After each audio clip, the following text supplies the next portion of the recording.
Greetings. So, in our previous classes we have discussed mostly the semi-empirical formulation of electrodynamics. Semi-empirical is what is based on empirical laws, empirical observations in experiments, carefully done experiments, once, twice, 10 times, 100 times, thousands of times. Take two charges, take a small charge and a big charge, then a big charge and a big charge, then a big charge and a small charge, and change their values, keep them at this distance, keep them at this distance, estimate the force, and no matter what charges you are using, no matter how far you set them up, the force is always q1 q2 by the distance square. Now, when you arrive at this conclusion by carrying out these observations, you have an empirical law. Okay? So, this is how the laws of electrodynamics were formulated by Coulomb, Gauss, Ampere, Faraday, Lenz, okay, Ohm, Kirchhoff, Henry, all right, who also comes in the same league as Faraday and Lenz, the same set of experiments. And then from this semi-empirical formulation, you come up with a theoretical model which sort of provides an umbrella for all of these laws. They come together. They come together in the theory of Maxwell. And until then, it seemed as if there were separate laws for electricity and for magnetism. So, these were pursued as two different disciplines, and then Maxwell recognized that these are not really separate disciplines, and this was the first unified field theory. This was a field theory because the idea of field was properly given a formal structure in Maxwell's theory, although there were some suggestions about a field theory in various earlier attempts, including from those which go back to the times of Kepler and Newton, which I mentioned earlier. And then in the work of Lagrange and Euler, who worked with the velocity fields in fluids. But then the velocity fields also required the material particles of the fluid to move, whereas in the theory of electrodynamics, you do not have material particles, but you just have the idea of fields. And then this idea continues to be developed even today. You have got the quantum fields, you have got the Higgs field, and it is a continuing theory. So we were set on this path by Maxwell, and we will see this unification.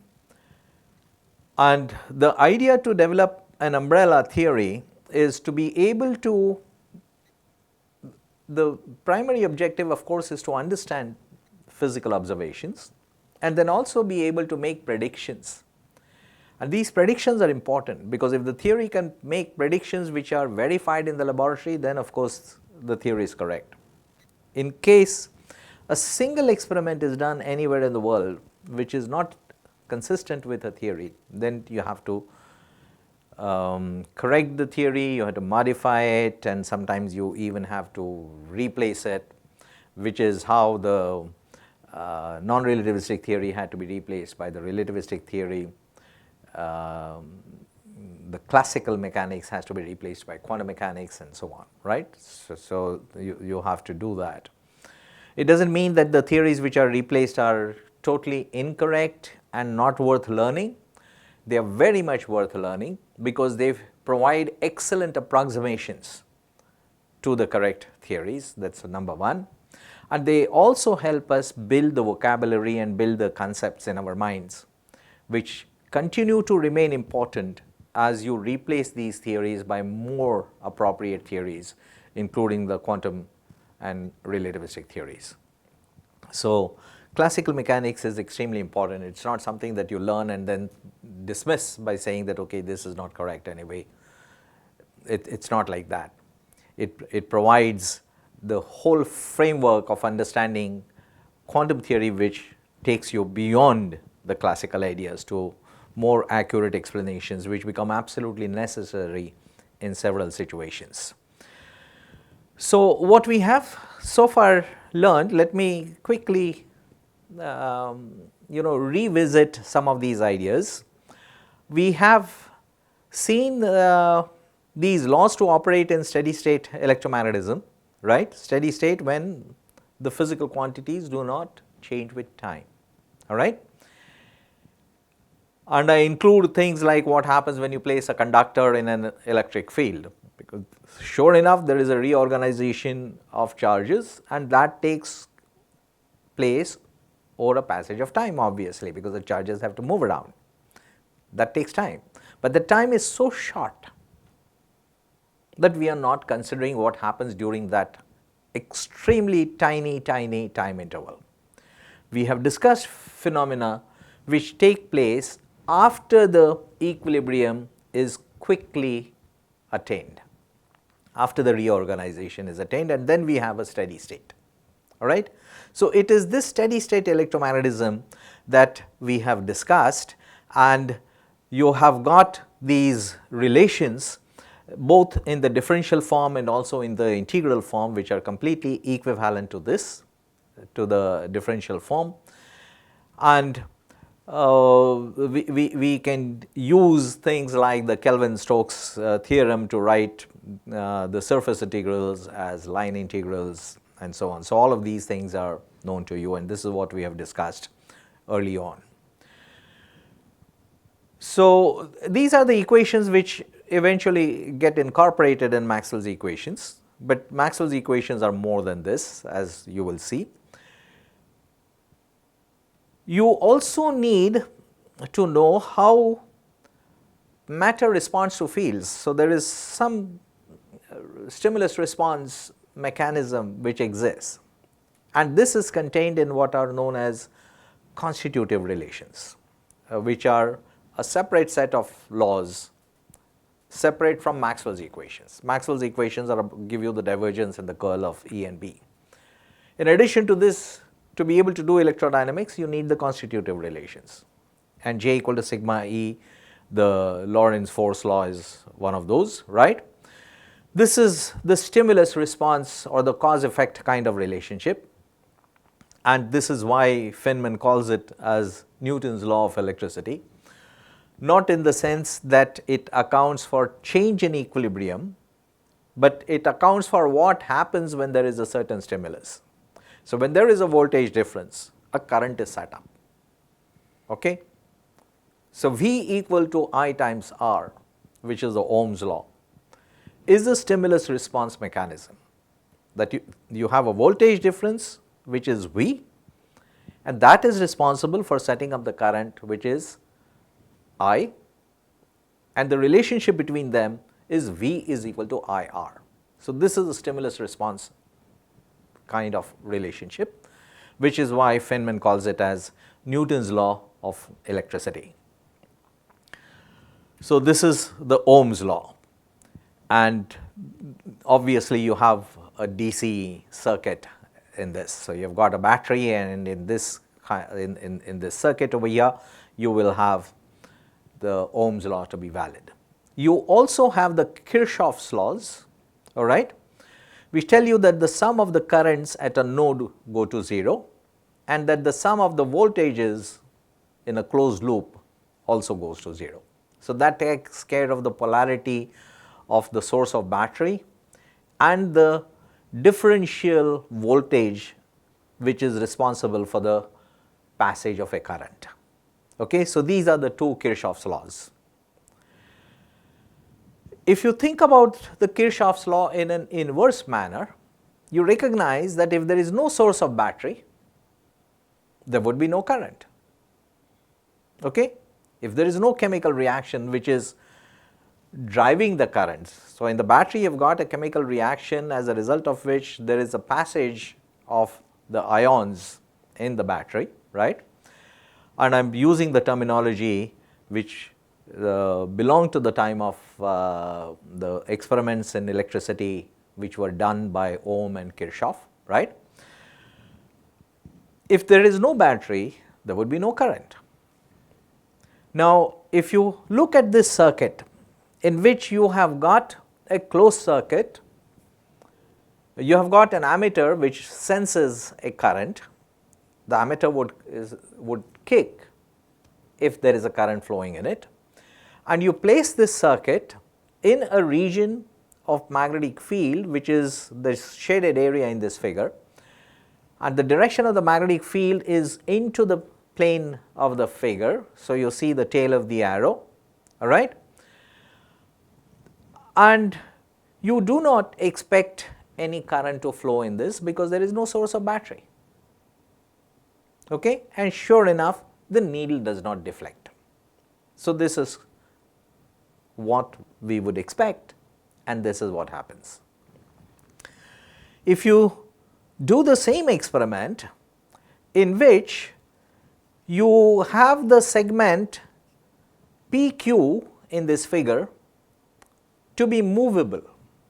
So, you have got a movable contact at point P and a movable contact at point Q, and this wire you move from left to right.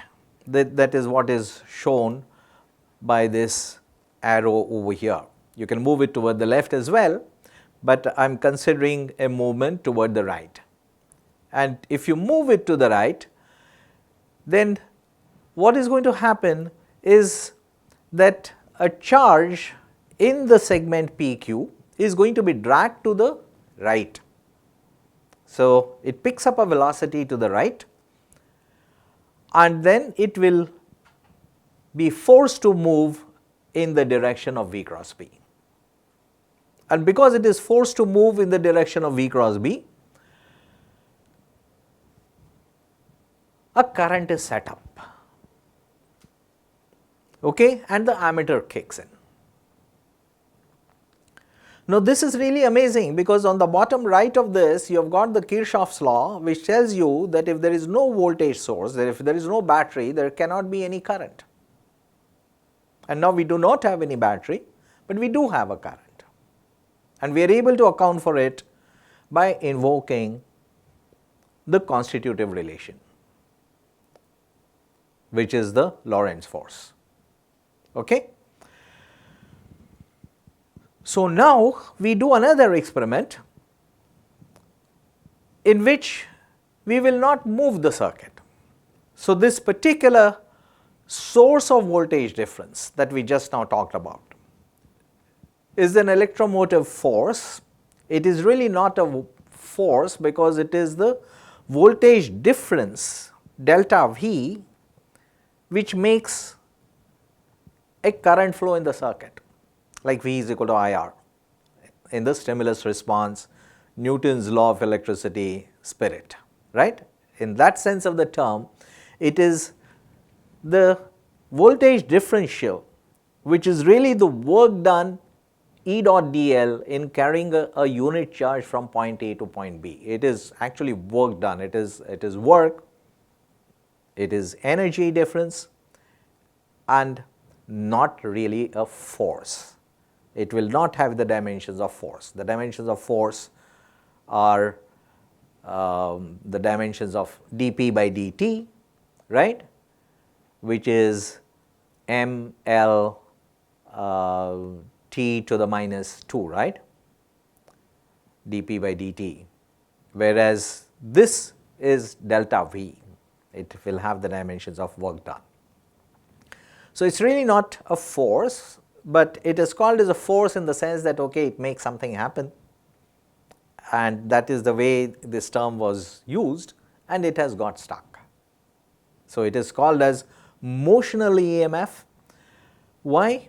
Because the motion of the circuit element PQ is involved in this, all right. In the next experiment, we are not going to move the segment PQ, but we are dragging the field itself to the left, and once again the ammeter needle is seen to kick. Now again, From Kirchhoff's law, we should know that there being no voltage source like a battery in the circuit, we do not expect any current. The charge elements in the segment P to Q are at rest. So, they cannot experience any Lorentz force V cross P, okay? Because Lorentz force requires the charge element to be moving so that velocity is not 0. And now you cannot expect any current at all, but you do see it. This was seen in the experiments done by Faraday and Lenz and Henry, okay? So, this was seen, and you need a different explanation. So, again you must have a certain voltage differential which must be driving this current, right. So, a similar cause effect relationship for which you will need to invoke some mechanism, and this mechanism is what you would call as electromotive force, although we know now that it is really not a force, but we have accepted the term for our general usage. So, this is another source of EMF, which is not because of the Lorentz force, but it is because the magnetic flux which is crossing the circuit is changing, okay? And it is the rate of change of the magnetic field in that area which is responsible for this. So, this also generates an EMF, and you call it by the same name because it results in the same phenomenon that a current is set up. So, this is again neither due to the battery nor due to the Lorentz force law, but it is coming from a completely different mechanism, okay? And now as a result of this, you can see immediately, because this line integral E dot dl does not go to 0, okay? And this line integral is nothing but equal to the surface integral of curl of E, right.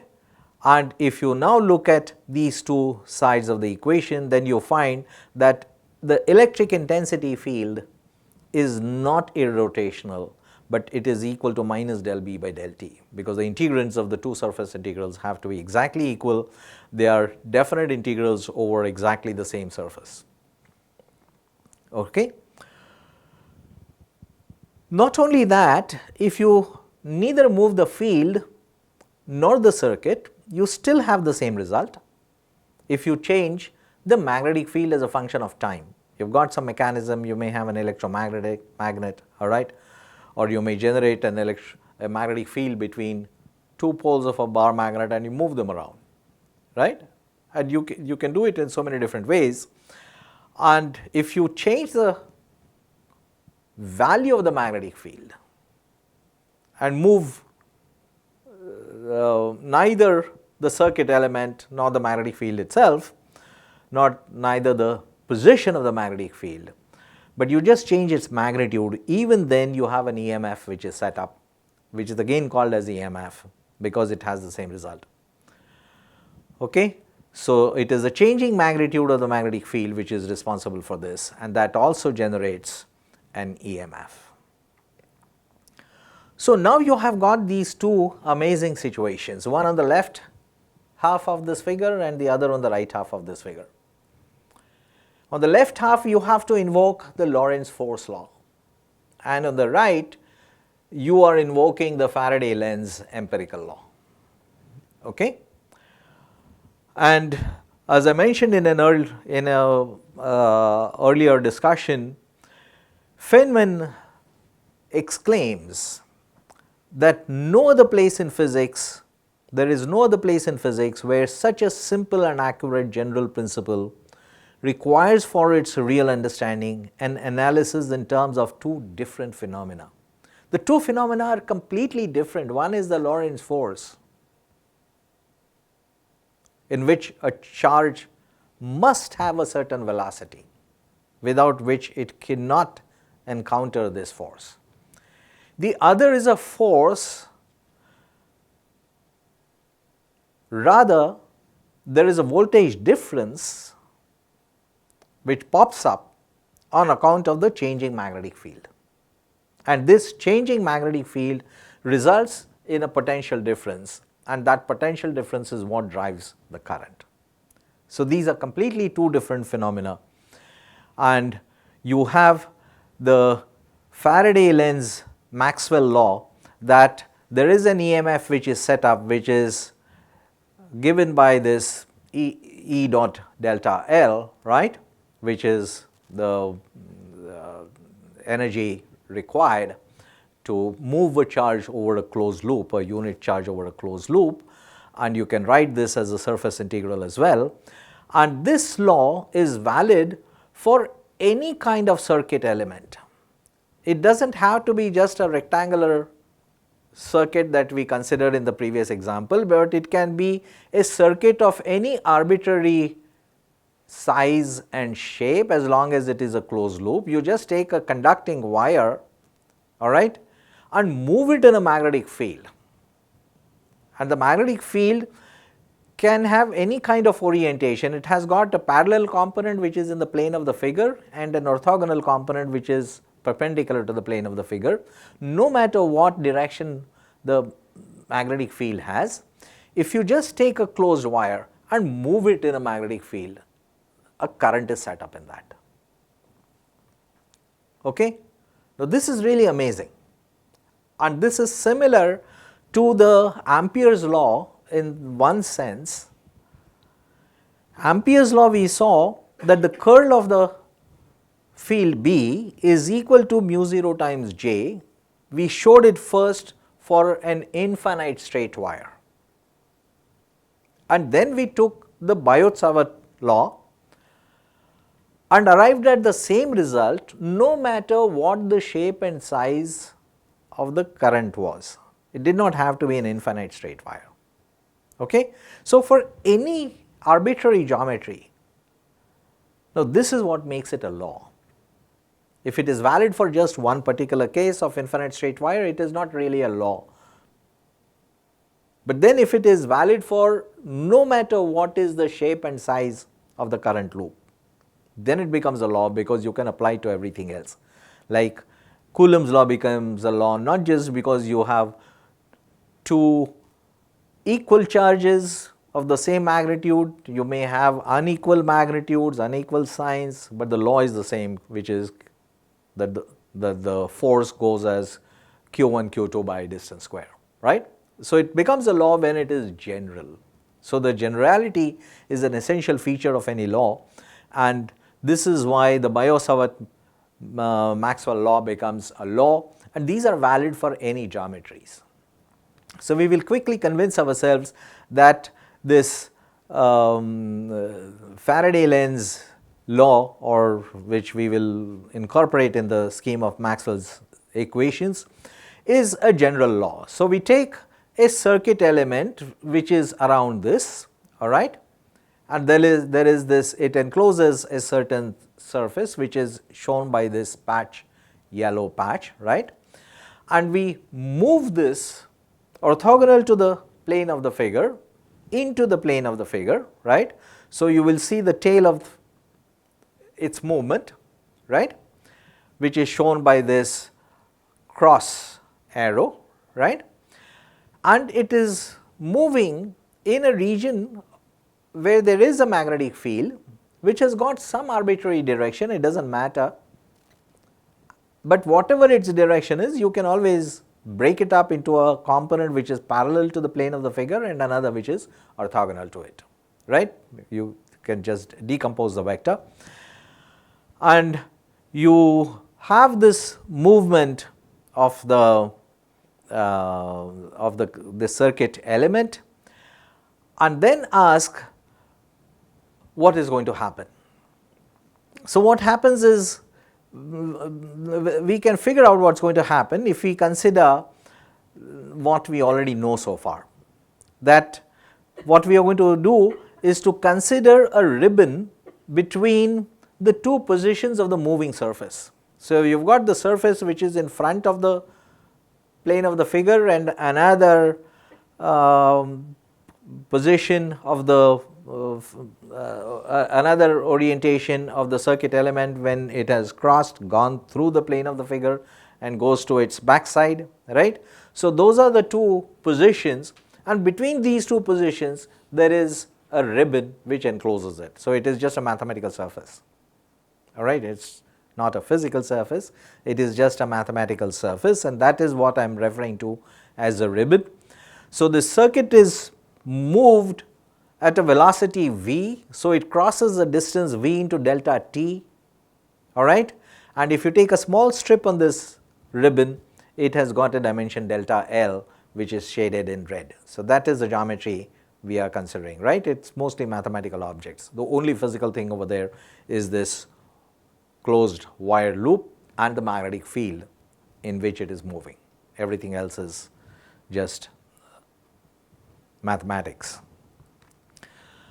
So, the flux which crosses the current element at the time t is B dot ds, and B dot ds must be evaluated at a later time t plus delta t to get the flux which is crossed at a later time, right. So, now since we know that there are no magnetic monopoles, right, the divergence of B goes to 0. So, its volume integral goes to 0, and the volume integral of the divergence is the same as the surface integral B dot ds. So, that also goes to 0. So, if we now apply this relationship to the surface which is enclosed by the front surface, which is the yellow patch when the movement begins, and the rear patch after time delta t, and the surface becomes closed by considering the ribbon which surrounds it. So, we now evaluate the surface integral over the closed surface which I just mentioned. So, you add up the surface integrals over the flat face at time t, add over the B dot ds on the surface of the ribbon, and then add the surface integral B dot ds at a time t plus delta t. This must vanish, right. Okay. And what does it mean?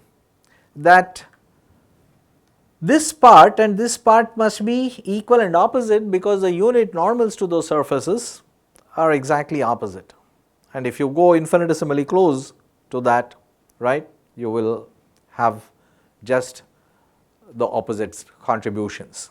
So, those contributions cancel each other, and the difference between the flux at t plus delta t and t itself is given by nothing but B dot delta s, and delta s, if you just consider the portion shaded in that red strip, that is the small part of the ribbon.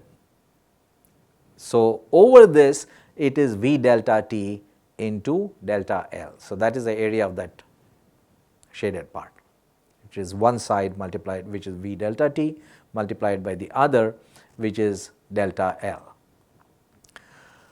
So, now you have got a very straightforward relationship that if you divide both sides by delta t, then you have got delta phi by delta t, which is equal to B cross V dot delta L. If you take the reverse of the cross product, instead of B cross V, you take V cross B, you get a minus sign, and minus V cross B is nothing but the Lorentz force per unit charge. Okay? So, that is what you get, minus of F dot delta L. So, minus of F dot delta L is like the EMF that you get, right. And if V is the velocity of the wire, and on that wire you have got a charge which is flowing along the direction of the conductor itself, then its net velocity is the sum of the two. Okay. So, this velocity you break up between the component W and component U and take the difference. However, U is parallel to delta L. So, the dot product, scalar product of 3 vectors, 2 of which are parallel, vanishes and you are left with only the residual component. So, you get delta phi by delta t, which is minus w cross b dot delta L. So, that is the expression you get for the EMF. Okay? And this result is what gives you the Faraday lens expression. Okay? And we see that this is valid for any arbitrary shape. It does not have to be a rectangular loop or any particular direction of the magnetic field which is orthogonal to it. You can have the loop even twisted, it does not have to be in a flat plane. You can bend it, all right, and you will have the same law which is valid. And because it sets up a current, you must identify the cause of this phenomenon to a voltage difference, because we know that a voltage difference is required to set up a current, right.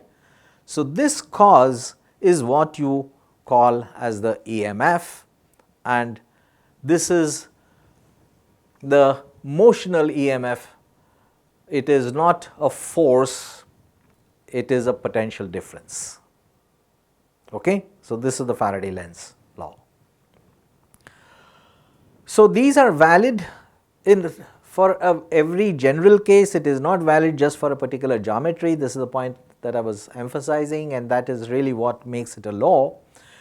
And we now have, we can accommodate this in our expression. So, first we had these relationships for steady state electromagnetism, and now we have got a phenomenon which is coming from time dependent magnetic field.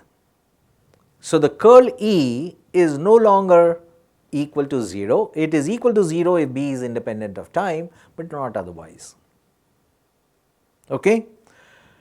So, del cross E equal to 0 now becomes a subset of a larger equation, which is del cross E equal to minus del B by del T. The first relation is not wrong, it is a special case of the second. When B is independent of time, you recover the previous case. So, steady state electromagnetism is an integral part of time dependent electromagnetism. Okay? But the expression has to be modified. So, from del cross E equal to 0, Maxwell modifies it to del cross E equal to minus del B by del T. Okay? Now, you have got the curl of B equal to mu 0 J. This is the Ampere's law.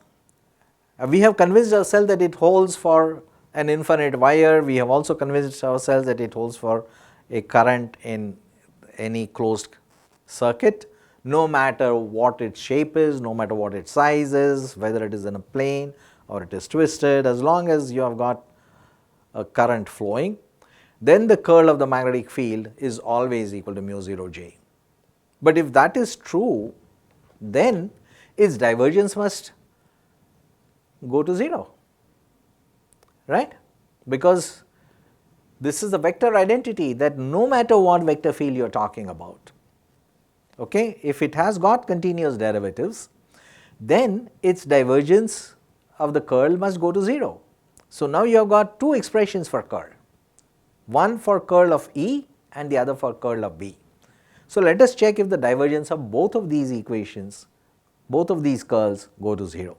So, let us check the curl, the divergence of the curl of E. So, the divergence of the curl of E becomes the divergence of B, because the divergence and the time derivative operators commute, they are completely independent, and the divergence of B is 0. We know that there are no magnetic monopoles, and therefore, there is no problem here. What about the divergence of the curl of B? So, the divergence of the curl of B becomes mu 0 times divergence of J, but divergence of J from the equation of continuity that we have studied in fluid mechanics, which is also valid for the conservation of charges when charges are in motion, and we discussed that in the context of fluid mechanics, right. So, del dot J plus del rho by del T goes to 0 for charge flow as well, and therefore del dot J will be 0 only if rho is not changing with time in steady state, not otherwise, which means that the divergence of the curl of B is not guaranteed to be 0. But vector calculus tells us that the divergence of the curl of B must always be 0. So, now we have a conflict. How do we resolve it? And this is where Maxwell took a bold step. He said that vector calculus is always correct because those are general theorems. They must be valid for any vector field, and if it is valid for any vector field, then it has to be valid for the curl of B as well. The divergence of the curl of B must vanish.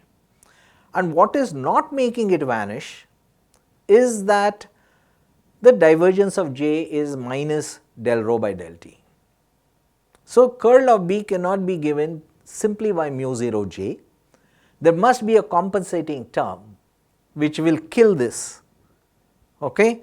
So, he proposed that the divergence of curl of B, he finds what the divergence of the curl of B is, okay, and introduces this corrective term that the curl of B cannot be given by just mu 0 J, but by mu 0 J plus a time dependent term. Because when you take the curl, the divergence of this, the divergence of the second term will happily cancel the divergence of the first term, and then you have no conflict with vector calculus. So, the power of mathematics is really driving discovery of the laws of physics. This is amazing. You learn new laws not just by doing experiments, but inspired by your faith in mathematics, that I know for a fact that the divergence of a curl must always be 0, that cannot be wrong. Therefore, the physical law cannot be simply that the curl of B is equal to mu 0 J, but it must be curl of B equal to mu 0 J plus mu 0 epsilon 0 del E by del T, whose divergence will cancel the divergence of the previous term. So, this is incorporated in Maxwell's theory, and we now take this discussion forward. So, we have this understanding of the voltage difference which sets up the current, which is the cause effect relationship in the sense that Feynman calls this as Newton's law of electricity, right. So, you have got a voltage difference, which is what the EMF is. It is not a force, it is a voltage difference, and it results in it can be generated through changing magnetic flux, which is time dependent, and it sets up a current, right. So, similar to this, you have an Ohm's law of magnetism, because a flux is the result of a current, right. If you have a current, then it results in magnetic flux. So, just like if you have a voltage difference, you have got a current flowing. If you have a current flowing, you have got a magnetic flux. And there is a law that you can write in complete analogy with the Ohm's law, that F is equal to phi times R, where R is called as the reluctance. This is the script R. It has got a similar structure as the resistance in the electric circuit. So, this is the script R will have the same role in magnetic circuits or in magnetic circuit elements. So, this was proposed by Henry Rowland, but it is often called as Hopkinson's law, but it was proposed prior to Hopkinson, and in fact Hopkinson refers to this as Rowland's contribution. So, this is the Newton's law of magnetism, if you wish, or Ohm's law of magnetism if you wish, all right. And this is a phenomenon which is similar to what is responsible for the flow of a current, but in magnetism it is responsible for the generation of a magnetic flux, and this is in analogy called as the magnetomotive force, MMF. This is the magnetomotive force. So, this magnetomotive force, as you can see, it is essentially current, all right. So, when you have a current, it sets up a magnetic field. So, that is the cause effect kind of relationship that we have over here, and notice that we reinterpret this, that okay, what is it that sets up a magnetic field? Whatever that sets up a magnetic field is what you can call as a current. Like whatever was responsible for the flow of charge is what you call as voltage difference. So, in the older days it was the DC battery which was generating that voltage difference, but then in the Faraday lens Henry scheme, it is a changing magnetic field which is again called as a voltage difference, and that voltage difference is what we call as EMF. So, now our idea of MMF, the magnetomotive force, is going to be anything that sets up magnetic flux. It can be a current, it can be anything else that sets up the magnetic flux. Okay? So, you can have a magnetic flux from a current, you can also have it from a changing electric field, right. And just the way you could have electric fields from changing magnetic fields, you can have a magnetic field from changing electric fields. So, there is a symmetry which is driving this consideration. Okay? So, now you have another source of magnetic flux which is the change in the electric flux. Not just the conventional current which is generated by a source of a chemical reaction in a battery, but a changing electric field, changing electric flux can also generate a current, and you can attribute this to a magnetomotive force. Okay? In the next class, we will also introduce that there is a third source of magnetic field. There is intrinsic quantum magnetic moment which is associated. I think this M is lost, let me fix it.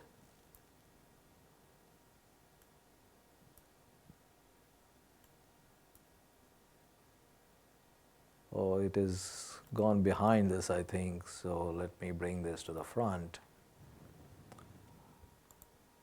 I don't know where it is lost. There should be an M here. Okay? So, you have got this quantum magnetic moment which also generates magnetic fields, all right, and this is something that we will talk about in the next class. But given all of this, we recognize what magnetomotive force is. So, this is really not a force in the same sense, okay, but it is in the sense that it is what generates a magnetic flux, just as an electric current, the conventional current does. So, in that sense it is a magnetomotive force. And notice that there is a length element. So, we will be interested in magnetomotive force per unit length, and that is where we will introduce the idea of magnetic intensity. We will introduce that very shortly, all right. So, you have got, if you look at the Ohm's law for electricity and the Ohm's law for magnetism, both have got the same forms, both have got an element R which is resistance in the case of Ohm's law for electricity, and you have got the reluctance in the Ohm's law for magnetism, and both depend on length, which is why you will have to determine the corresponding quantity per unit length, all right. And that is what will lead to the idea of H as opposed to B, and these two are different things. So, one is called as a magnetic induction field, the other is sometimes called as a magnetic intensity or the magnetic field strength. And in fact, the book that all of us use extensively for these topics is the book on electrodynamics by Griffiths. Griffiths prefers to just call it as H. He does not like to give it any different name, and he uses field for B. Okay? So, you have to be a little careful with the terminology, and you have this idea of magnetomotive force, which is essentially a current, okay. But if you are generating a magnetic field by something like a solenoid, you take a wire and you send a current through it, then the magnetic field that is generated inside it will depend on the number of turns, which is why this is often measured in terms of ampere turns, okay, because it is the current which is generating, which is the source of the magnetic flux which is generated. Okay. So, this is the this is what sets up a magnetic flux, and now these laws are modified. So, the curl of E equal to 0 is replaced by curl of E equal to minus del B by del T. So, of which the previous case becomes a special case. Likewise, the curl of B equal to mu 0 j also becomes a special case of a more general expression, which is mu 0 j plus mu 0 epsilon 0 del E by del T. And this is a very bold and correct step, because now it does not leave any inconsistency with vector calculus, right. So, this is a modification of the Ampere's law by Maxwell, and you notice that there is a certain symmetry in the two relations. There is also some asymmetry. So, see what you can learn from the symmetry and see what you can learn from the asymmetry, right. So, first of all, there is an asymmetry here, that the divergence of the electric field may be 0, but it may also not be 0. It is in general rho over epsilon 0, whereas the divergence of the magnetic field is always 0.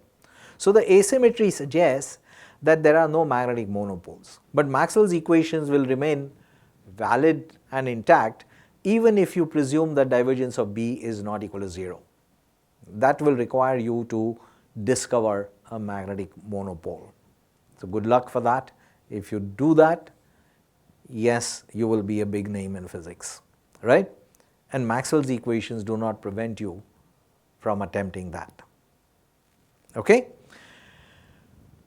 There is another asymmetry, that there is a minus sign in the curl of E and a plus sign in the curl of B. Now, that comes from the fact that E and B are different types of vectors. How do they, what is a vector? A vector is defined by how its components transform. How its components transform when you rotate a coordinate system and when you reflect a coordinate system. Okay? So, E and B are different kinds of vectors. E is a polar vector, B is an axial vector. B is an axial vector, it is a pseudo vector, it is something like angular momentum.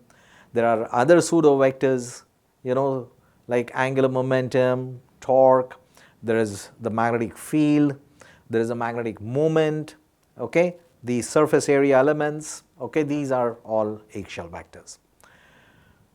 And this asymmetry is because of the different nature of these two types of vectors. In vacuum, J will be 0, rho will be 0, and the equations take a simple form. But in vacuum also, if there are time dependent variations in electric field and magnetic field, then of course the curl of E is not 0 and the curl of B is also not 0. Okay? What you have in front of you are the divergence and the curl of the electromagnetic fields. So, look at the two equations, divergence of E and the divergence of B, and now you have the curl of E and the curl of B. Now, this is amazing, because the divergence and curl of a vector field are extremely important physical quantities. If you know the divergence and curl, you can get what that vector field is precisely if you also know some boundary conditions. Okay? And how a charge responds to an electromagnetic field is given by E and B. F is equal to charge times E plus V cross B. So, the whole dynamics is contained in this response theory. And to study dynamics, you need E and B, and you can get them from Maxwell's equations, but you also need the boundary conditions. So, this is contained in what is called as the uniqueness theorem, that given the divergence and the curl of a vector in a simply connected region, and if you also know the vector field's normal components at the boundaries of the region, then the vector field is uniquely specified. So, the Maxwell's equations are going to help you get a unique description of E and B from this theorem, right? So, which is why they are so important. So, let us consider a vector field. Let us quickly see the proof for this, all right. We consider a vector field, we are given that the divergence is known, we are also given that the curl is known. So, let us say that the divergence of K is given by S and the divergence of K is given by C. Okay. So, S is a scalar field, C is a vector field, it is a curl of K, K is an arbitrary vector field, we know its divergence and the curl, and we also know the normal components at the boundary of the region. So, this is also known. What we have to prove is that if there are two such vector fields, not just one, K and K prime, there is a K, but there is also a K prime. And what is the nature of K prime? K prime also satisfies the same equations. Then you have got a difference vector which is W. What the theorem is telling us is that if K prime also satisfies exactly the same things and has got exactly the same conditions for the normal components, then the difference between K and K prime must vanish, which means that the vector field K is unique. That is the uniqueness theorem. That is what we have to show. So, let us determine the divergence of K and of the difference between K and K prime. Since both are solenoidal, both have got the same, both of them have got the same divergence, okay. Both have got the same divergence, we are not saying that it is solenoidal as yet, we have to show that. Then the divergence of this, the difference vector vanishes, right. What about the curl of K? Curl of K is equal to the vector field C, the curl of K prime is also equal to the vector field C, which means that the curl of the difference vector K minus K prime goes to 0, which means that the field W, if not K or K prime, W is definitely solenoidal and W is also irrotational, that is guaranteed. So, now you have got W which is both solenoidal and irrotational.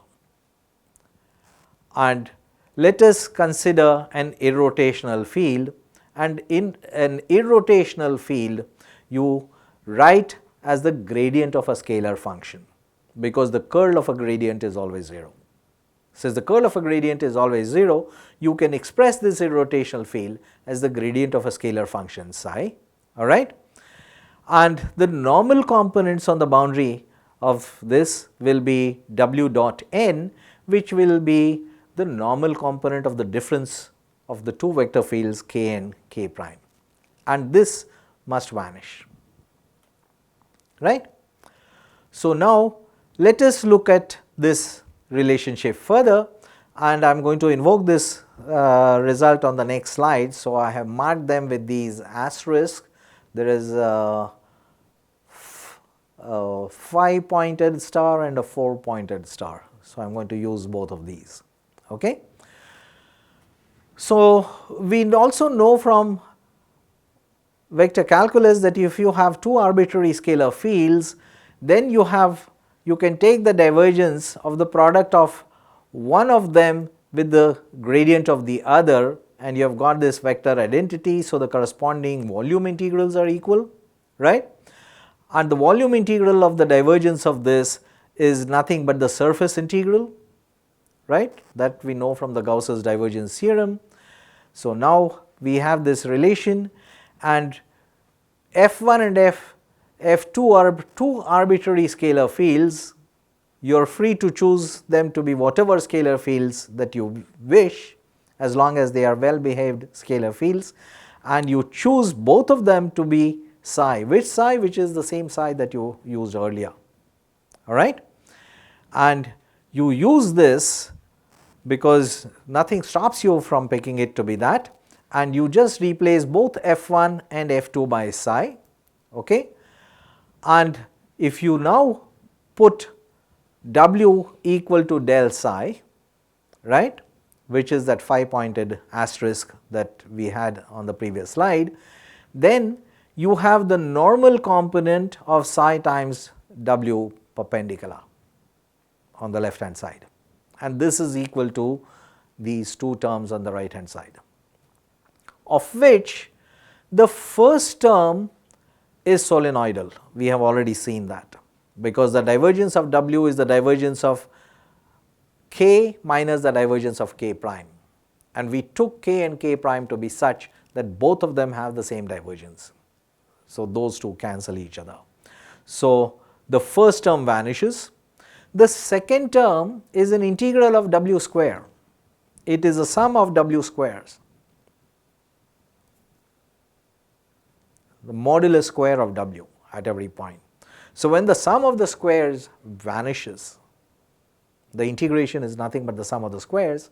When the sum of the squares vanishes, then the integrand W square itself must vanish, right. So, that will being non-negative. So, W has to go to 0, and that guarantees that K prime is equal to K. That is the uniqueness theorem, right.